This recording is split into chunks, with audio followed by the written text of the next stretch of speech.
Hi there, and welcome back to the Hub of Junior Golf Podcast. I'm Ryan Burr, joined as always by the founder of the Junior Golf Hub, Roger Nick. Roger, great to have you back, and we are there. Boy, oh boy, the Masters. We can see it. A rough winter in a lot of places, but certainly in the Southeast, the Midwest, southern portion of the Midwest getting out there. And even the daffodils are up, I know, in your second home in Connecticut. So spring is in the air. Next Wednesday is April 1st. Easter is on the 6th. And here we go.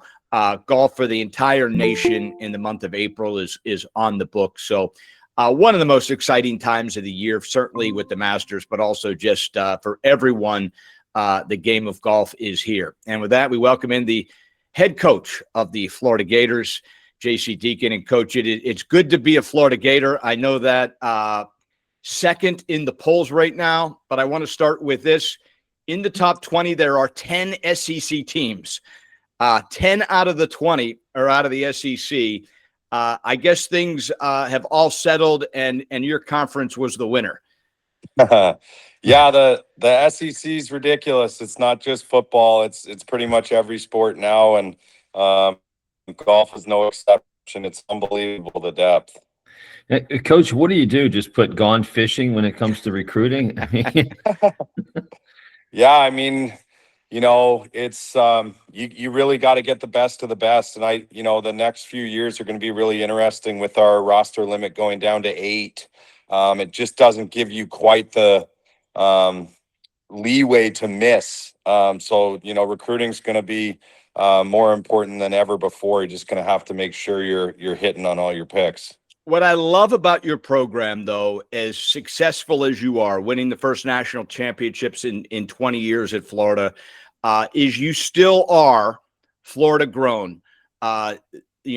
Big players on your team are from the junior golf system in the state of Florida. Now, certainly, you're Florida. You've gone out. You've gotten superstars. We see it on the PGA Tour now. A lot of your guys, Coach, are threatening every week. Castillo, Toasty, just last week, both were in the mix. But you're still Florida grown. You still hit your state. What a luxury, and why is that important to you to stay true to the state? Yeah, I think that's kind of been a core value principle for me since day one here. Florida's consistently ranked in the top 3. It's kind of Florida, California, and Texas are usually the big 3 states. And if you just look back historically, if a coach in the state of Florida were to get the first and second best player in every class forever, you'd have a really, really good team every single year. And there's some exceptions to that. And obviously it doesn't always work out like that. But I think the most comfortable scenarios we've had are when players live an hour and a half, 2 hours away, which is far enough to get your independence and grow up and become a man. But at the same time, if you want to go home and see mom and dad or a swing coach or your family, it's only a drive away. And that comfort has really helped us have some guys come in and make a difference right away. And, it helps too, I think, when with the Bermuda grass being so prominent in Florida, just kids from here come in or be able to be competitive in our qualifying right away. Coach, I mean, you've got players from all over the world, obviously wanting to come to Florida and play. And I know, as you just said, it's easy when you've got some of the best players already here. What do you do, or what do you tell these athletes who are coming and knocking on your door to say, I want to come play? One is you're so competitive. I mean, internally, you guys compete every single week. Yep. It's got to be a grind for those young athletes to go, hey, every week I got to put up a score to get in the lineup. What do you tell these athletes when they come in to get ready for that? Yeah, well, I think that's what, truly makes us, one of the elite programs is the competition that we have at home. And if you look at the professional golf landscape now, it has gotten so difficult to get, a Korn Ferry Tour card, PGA Tour card, obviously, a Live card, even DP World Tour. So that competition is never going to stop. And if you truly embrace it, I believe this with my whole heart. Coach Knight really kind of taught this into us at a young age when I was playing college golf. But if you truly embrace qualifying and embrace competition and enjoy it and understand that it pushes you to be your absolute best, I just think that's how you become a great player. And it no longer becomes about your competition. You truly learn to make it about yourself and your process and what it takes for you to play great. And I just, a lot of the great players, you mentioned Ricky Castillo there, who just won on the PGA Tour. I'm so proud of him and so happy for him. Asked or who his teammates were going to be. He's just never been afraid of anyone. He's it's a trendy word, but he's a dog, and just he's going to compete. He's not afraid to beat anyone, and it's showing at the next level. And I think the true greats are really like that. They know they're going to find a way to beat whoever they have to beat. And unfortunately, especially in the other sports, players now have a lot of control, and we see it. I'm not playing enough, I'll leave. I'll get more money, I'll leave. I'll leave at halftime. I don't care. I have no affiliation to you. I'm about myself. And you are seeing it. The most insane statistic I've ever heard is in college basketball, there are 4 players in the entire NCAA this year that will finish their 4th year where they started. Yeah. No. 4 players in the entire country I read finished that. where they started. Now, a lot leave early, but there's a lot of reasons that go into that, but the affiliation and allegiance to a school is in those sports, unfortunately, is gone. It's remarkable to me. And I'll say this, would your second 5 be top 20 in the country, Coach? Yes. Top 10? That'd be tough. Okay, top 20. But close. Okay, so what we're saying there is you have 5 kids that in a given week are not traveling, and they in their head know I could go just about anywhere else and be guaranteed I'm playing every week. But they stick it out, and they keep showing up at Bostic and keep trying to qualify against kids that are all 10 are amazing. How do you keep them, and what's the culture of that? So, I think it's a 2-part answer. Number one, this is the University of Florida, and it's an incredibly special place. And every player that plays on our team is told how it's going to go. They know it's going to be really, really difficult to make that lineup. We make it abundantly clear in the recruiting process that we don't ever want it to be a program where you can just walk in and easily play in the lineup. I've had that a couple times, and it ain't good. We ain't where we're supposed to be in the rankings. So that's number one. We make that very, very clear. And then number 2, there's so many things that we do. Our weather, Dudley Hart, we've got, in my opinion, the best college golf coach there is in him. Marcus First, our strength coach. Like, the process that it takes to be great, it doesn't always happen in 1 year like it does for a Ricky. And I always look back to Fred Biondi. He's arguably, one of the most accomplished Florida Gator golfers ever. He was a 2-time first-team All-American. He won the national championship as an individual. He won the SEC championship as a team, and he won the national championship as a team. And Fred won a bunch of times in college, and he didn't play very often in the lineup his first 2 years.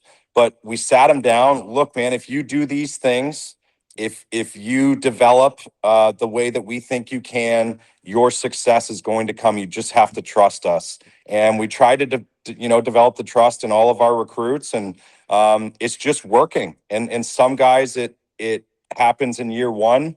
We've got a 5th-year senior right now in Matthew Kress. It took him 4 years. And now he's played in the 1 spot a bunch for us this year. So I think there's enough evidence for us that you don't have to play in year 1 constantly to end up being ready to play on the PGA Tour when you graduate. And I'm really, really proud of that within our program. Whether you're playing every week on the road or you're not, you're at home, we are finding a way to develop our guys and make them better. And there's nothing more important to me for our players' experience than for them to develop properly. So, Roger, I know Yeah. you're all about development.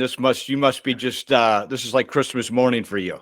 Absolutely. I was just going to say, I recently heard an interview with Ricky after he won. He mentioned something to the effect that if I can play for University of Florida and win and compete there, I know I can compete on the tour. It was just a matter of time. And I think that just resonates as you're talking about your program.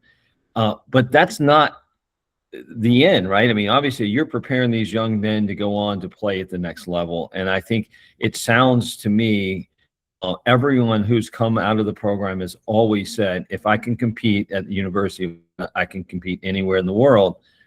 With that being said, as we said earlier, it's getting tougher and tougher to play or get a card on the Corn Ferry or get a card on the PGA Tour. What happens next and this is kind of out there to all of us, what happens next in the professional game when these young men are coming out, and young women coming out for that matter as well, but young men going out and not having really a place to earn a living playing the game and the things that they devoted their lives to. What do you see coming, JC? How do you see that working? Yeah, it's really difficult. I think the PGA Tour U is been an amazing thing for our game, and I think the PGA Tour is starting to see the value in it. They're keeping some of these kids home, but that going back to my point, qualifying and how difficult it is. That's the reality of pro golf, and if you want to run from it and go to another school where the path of resistance is going to be easier and you're going to have an easier time playing and you're not going to have to give your all in qualifying and you're going to be exempt all the time. That's not what's coming when you turn pro. It's just not. And I don't care who you are, Ricky, Fred, Yushin Lim, these superstar first team All-Americans we had on our team when we won the national championship. You look at them now. I mean, Ricky's won on the tour, which is great, but he had a second or third place finish at the RSM last year just to keep his card and his status. Fred's over playing in India this week on the DP World too. Yushin's in Asia grinding. Like, it's so hard at the next level for anyone. I don't care how talented you are. So if you truly want to be the best and want to play at the highest level, I think you've got to find that environment in college. And for the great players, there's very, very few programs that can present that. And I think that we're one of them right now. How difficult will going to 8 be to keep what you have going and the system and the culture? I am concerned about it, Ryan, for sure. I learned early when I got to Florida and I was a head coach that not everyone's going to pan out, no matter how good you think your eye is or your KPIs. And we all think we got it figured out of who's going to be the next great player. Golf's just a fickle game and you're going to miss. And so we've always tried to kind of stack the odds in our favor. You get an extra guy. You look at Luke Poulter.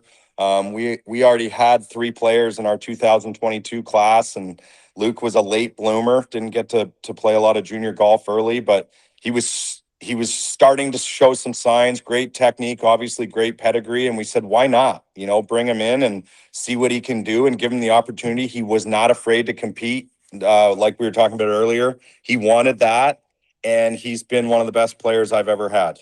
And, we're not probably going to be able to do that in the future. And that's the scary part. So, I think you got to try and find home runs. I think you got to take maybe some safer bets in the recruiting process now. The families, the character has become so much more important.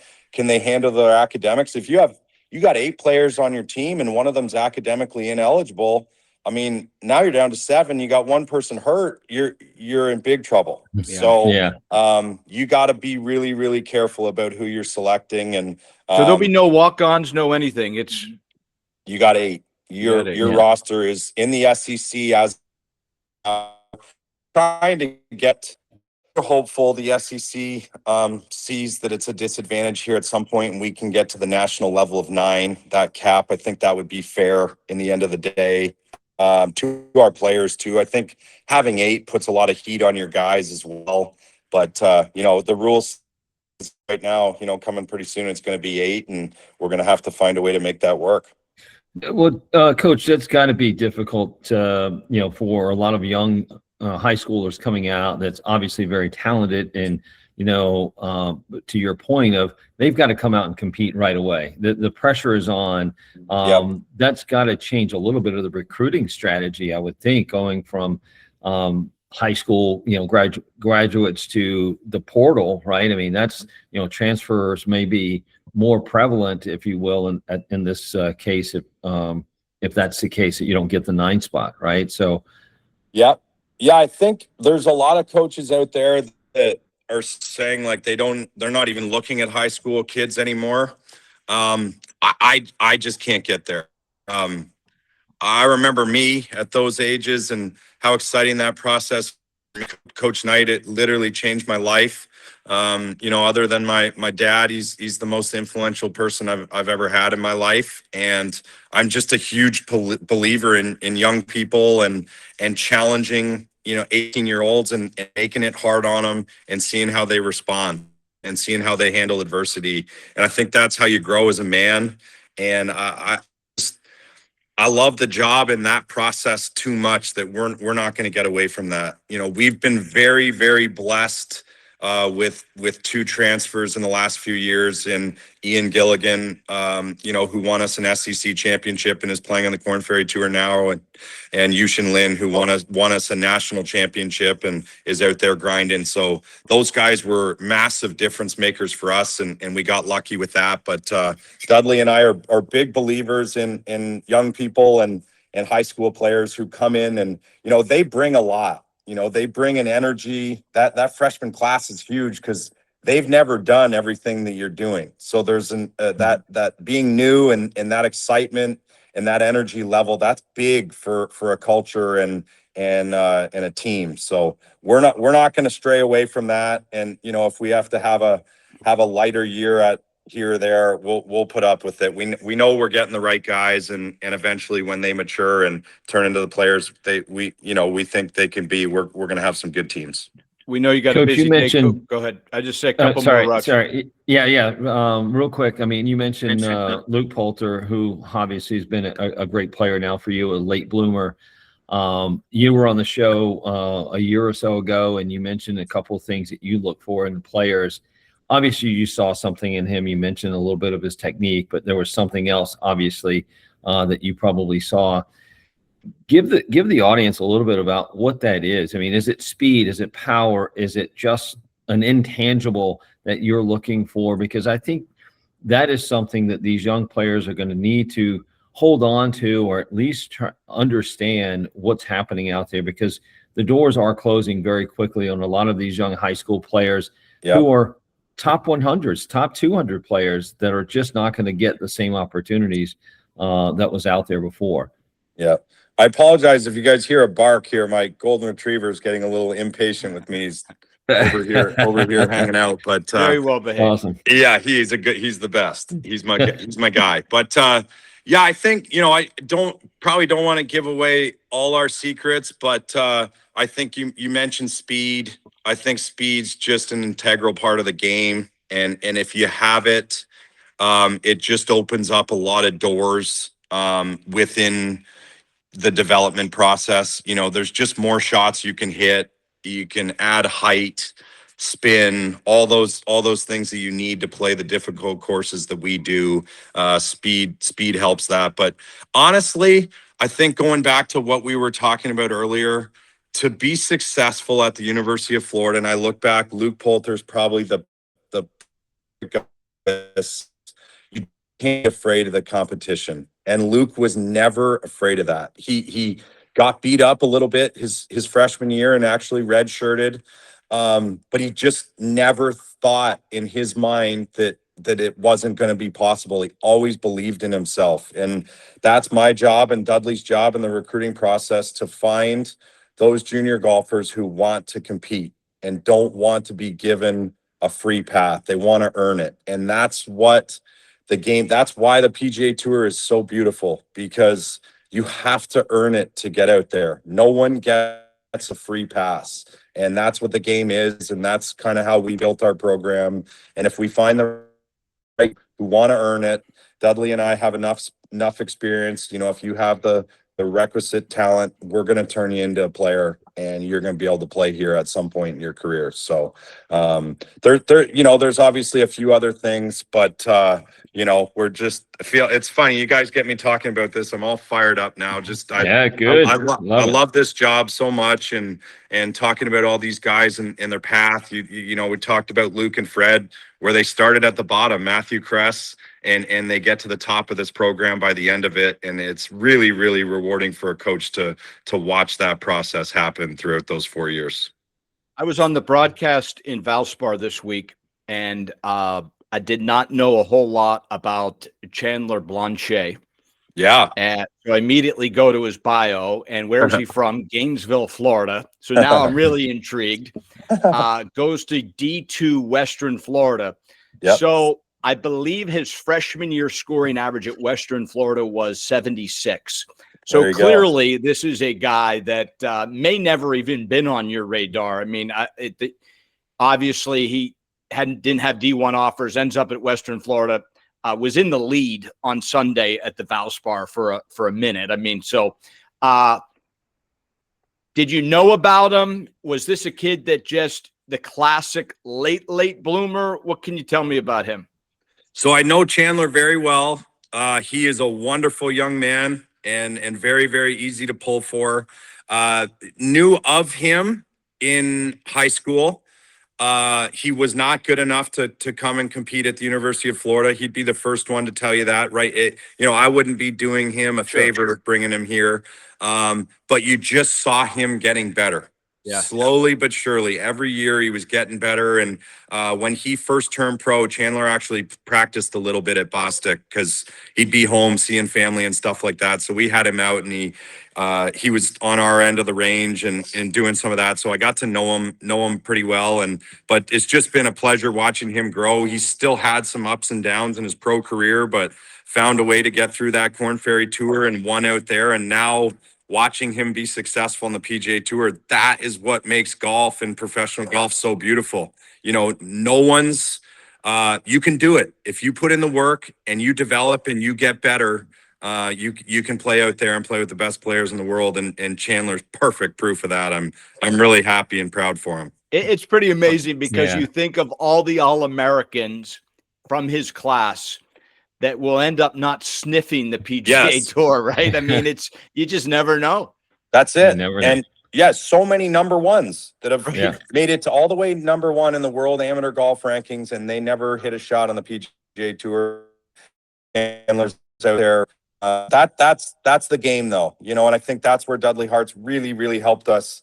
Is you can never stop learning and growing and perfecting your process within the game. And when you stop learning and you think you're too good, golf's going to smack you right in the face every single time. It's going to humble you. And it same goes for a college golf coach in a program. You just can't ever stop pushing and developing these guys and trying to get better. And that's the ultimate beauty of our game.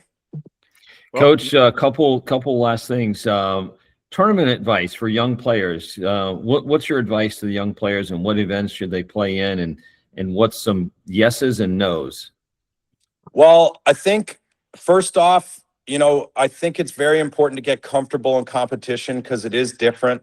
So if I'm a youngster, I'm trying to play quite a bit, as much as your family can afford. And you look at Luke, like Luke Poulter's dad was obviously away traveling, playing this grand schedule that he always had. And Luke has 3 brothers and sisters, and Katie couldn't leave. So Luke couldn't play a lot of junior golf growing up simply just because he didn't have a ride to get there. So there's a lot of limitations when it comes to different families, but competition's big, just getting comfortable in that environment, because it's a lot different than playing with your buddies. But for junior golfers, all you got to do, just put those scores up in tournaments, and coaches are going to find you. Don't worry about having to travel everywhere. Obviously, the AJGA, I think, has done a great job of putting their tournaments on great courses against great competition. So it's kind of easy for us to to know, if you're shooting certain scores and competing on that tour, you're probably going to be pretty close to ready for college golf. But right here in Florida, the FSGA and the FJT tour is fantastic. They run first class events.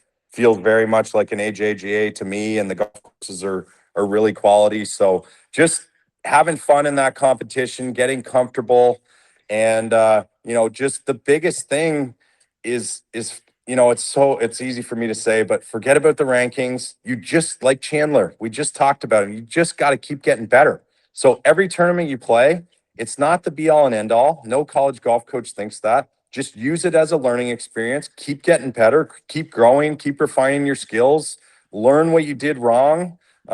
Stop making double bogeys, and set these goals, and you'll be amazed at how fast you get better. So and have fun with it. It's a game, and you're pretty dang lucky to be able to play a sport growing up through high school like that. So try and enjoy the process. Last thing, you were a great player, and obviously will be a Hall of Fame coach. You're 60 days away. You're also a great dad, a family man. How different is it going to be when Rip's out there playing a big event as a dad, not as a coach, or similar feeling?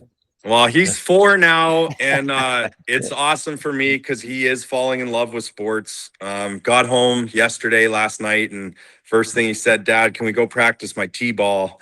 And it's that's the greatest thing you can ever hear as a dad. And we sat out there for an hour and hit baseballs into a net, and that's just what he wants to do. So I'm not going to force him into golf. That's going to be his decision, but just going to show him every sport imaginable, and hopefully he falls in love with one like I've fallen in love with golf. And it's a neat way to live your life. And just Ryan, as you know as well as anyone, this is such a beautiful sport because of the people in it, and the network that I have now and the people I've been able to meet throughout my career.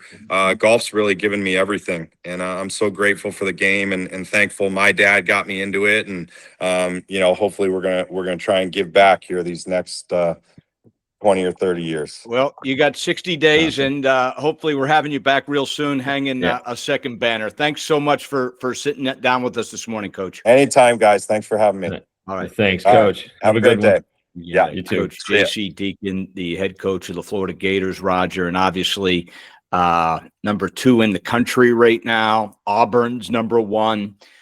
They do have that ace in the hole in Koiven, who might be a top 20 player in the world, including the PGA Tour. So, they've got that ace in the hole in Koiven. But you could see why JC is so successful. It will be interesting because he does save on having that all think they're going to win the Masters. And when it goes to 8, it'll be interesting to see how that changes kind of his philosophy, just because your 2 best players might be kind of automatics. And I know he doesn't like that. Yeah, no, absolutely. I think it's going to be very difficult. And you're talking about a conference that is, like we said earlier, 10 of 20 of the top 20 teams are right there. Yeah. What is that going to do? Is it going to equal out the playing field a little bit for maybe that second tier Division I programs? We might see a resurgence here on other conferences, if you will. Yeah. I also found it interesting that he said some coaches aren't going to do high school anymore. That's just straight portal. And even if it means a down year, he's never going that route.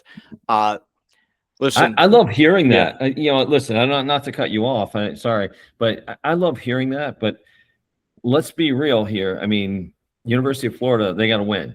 Yes. The SEC, they've got to win. At some point in time, I think all coaches, I mean, we've had 100+ coaches on the show, and I think many of them have said the same thing, but you can go back and you look at their roster, it's not many true freshmen coming in. For sure. And it's not their fault. I mean, I don't mean that as a criticism. I just mean that's just the landscape. And it's really difficult for these coaches to manage this and also manage the business side of this, right? So it's going to be difficult. And with the landscape CEO of the sports, not an athletic director anymore. We're going CEO, we're going corporate. You're getting corporate, private equity money coming into college athletics now.